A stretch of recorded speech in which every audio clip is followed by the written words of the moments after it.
اعوذ باللہ من الشیطان الرجیم بسم اللہ الرحمن الرحیم والذین یؤمنون بما انزل الیک وما انزل من قبلک، اور وہ کہ جو ایمان رکھتے ہیں اس پر بھی جو آپ پر نازل کیا گیا ہے محمد صلی اللہ علیہ وسلم، اور اس پر بھی کہ جو آپ سے پہلے نازل کیا گیا۔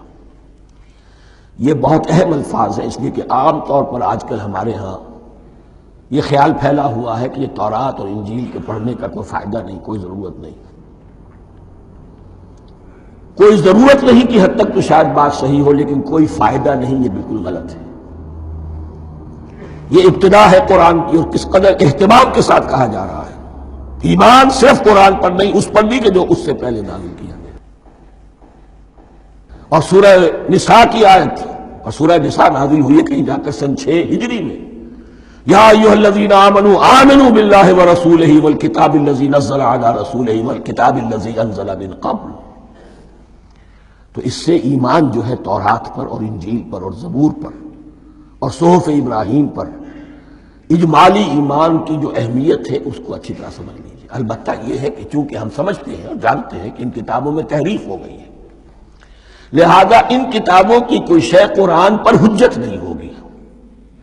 جو چیز قرآن سے ٹکرائے گی ہم اس کو رد کر دیں گے، ان کتابوں کی کسی شے کو دلیل کے طور پر نہیں لائیں گے۔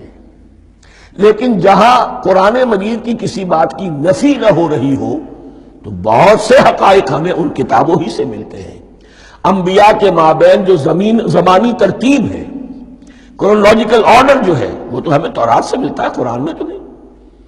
قرآن میں کبھی حضرت نوح کا ذکر بعد میں ہے، حضرت موسیٰ کا پہلے، وہاں تو کسی اور پہلو سے ترتیب آتی ہے، لیکن وہاں ہمیں تاریخ ملتی ہے ابراہیم کی، اسحاق کی، یعقوب کی، انبیاء بنی اسرائیل کی، موسیٰ کی، عیسیٰ کی، یہ ساری چیزیں۔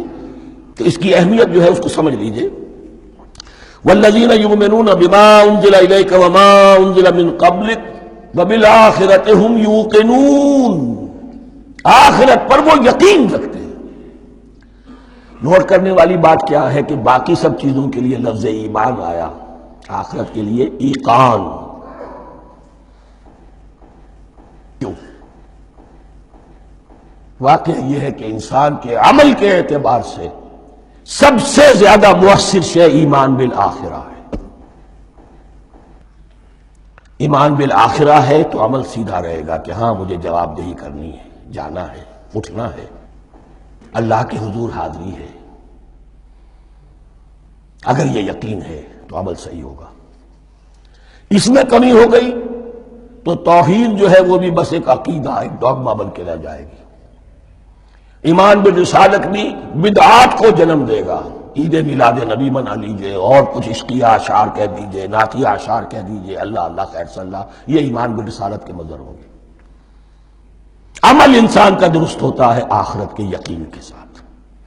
وَبِالْآخِرَةِ هُمْ يُوقِنُونَ، آخرت پر انہی کا یقین ہے، انہی کا یقین ہے۔ یہ حصر بھی ہے اس اعتبار سے کہ یہودی میں مدعی تھے کہ ہم آخرت پر یقین رکھتے ہیں، یہاں کنٹراسٹ دکھایا جا رہا ہے، آخرت پر یقین رکھنے والے یہ لوگ ہیں۔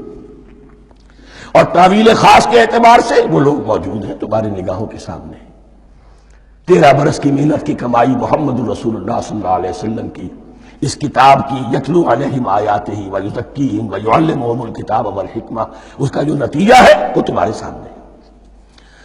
اولئک علی ھدی من ربہم، یہ وہ لوگ ہیں جو اپنے رب کی طرف سے ہدایت پر ہیں۔ وہ ابتدائی ہدایت بھی ان کے پاس تھی، اور یہ تکمیلی ہدایت بھی، قرآن پر بھی ان کا یقین پورا ہے، اور محمد کا اتباع بھی وہ کر رہے ہیں۔ وَأُولَٰئِكَ هُمُ الْمُفْلِحُونَ، اور یہی وہ لوگ ہیں جو فلاح پانے والے ہیں۔ فلاح کا لفظ بھی قرآن مجید کی بڑی اہم اصطلاح ہے، منزل مراد کو پہنچ جانا، کسی باطنی حقیقت کا عیا ہو جانا۔ اسی لیے اس پر پھر گفتگو انشاءاللہ ہوگی سورہ مومنون کے شروع میں، لیکن یہ کہ فلاح پانے والے، کامیاب ہونے والے اصل میں یہی لوگ ہیں۔ تو گویا کہ تعویل خاص میں صحابہ کرام کی طرف اشارہ ہو گیا، تعویل عام میں ہر شخص کو بتا دیا گیا اگر قرآن کی ہدایت سے مستفید ہونا ہے تو یہ اوصاف اپنے اندر پیدا کرو۔ صدق اللہ العظیم.